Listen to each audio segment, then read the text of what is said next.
ধর্মীয় ভাবগাম্ভীর্য ও আনন্দঘন পরিবেশের মধ্য দিয়ে বান্দরবানের রুমা বাজারে কেন্দ্রীয় হরি মন্দিরের প্রস্তুতি প্রায় শেষ হয়েছে শারদীয় দুর্গা উৎসবের। প্রস্তুতির অংশ হিসেবে শনিবার ষষ্ঠী তিথিতে কল্পারম্ভ, বিহিত পূজা, আমন্ত্রণ ও অধিবাস এই 4টি ধাপের মাধ্যমে দেবীর মূল পূজা আনুষ্ঠানিকভাবে শুরু হয়। উৎসব উপলক্ষে রঙিন আলোকসজ্জা ও নির্মাণশৈলী খচিত প্রতিমা সাজিয়ে তোলা হয়েছে মন্দির প্রাঙ্গণে। মূল অনুষ্ঠান শুরু রবিবার সকালে। আনুষ্ঠানিকতা পূজার পর থেকে শুরু হবে ধর্মীয় কীর্তন ও নৃত্যের মাধ্যমে ভক্তিমুখর পরিবেশ। সন্ধ্যা 7টায় শারদীয় দুর্গোৎসবের তাৎপর্য নিয়ে অনুষ্ঠিত হবে আলোচনা সভা ও মনোজ্ঞ সাংস্কৃতিক অনুষ্ঠান।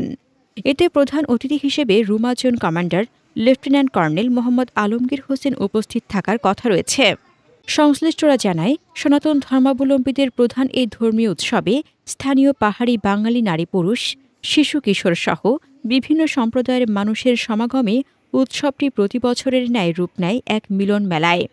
সূত্র জানায়, নিরাপত্তা নিশ্চিতে মন্দির এলাকা জুড়ে বসানো হয়েছে CC camera. Police, answer, VDP সদস্যদের পাশাপাশি পূজা উদযাপন কমিটির স্বেচ্ছাসেবকেরা সার্বক্ষণিক দায়িত্ব পালন করছেন। উপজেলা প্রশাসন এ সময় একটি কন্ট্রোল রুমও চালু করেছে। উৎসব উদযাপন কমিটির আহ্বায়ক পনলাল চক্রবর্তী জানান, দুর্গোৎসব প্রাণবন্তভাবে সম্পন্ন করতে 4 লক্ষ টাকা ব্যয় ধরা হয়েছে। এ অর্থ সরকারি বিভিন্ন প্রতিষ্ঠানের সহায়তা ও সনাতন ধর্মাবলম্বীদের অনুদানে সংগ্রহ করা হয়েছে। আগামী 2 অক্টোবর প্রতিমা বিসর্জনের মধ্য দিয়ে শেষ হবে শারদীয় দুর্গোৎসব।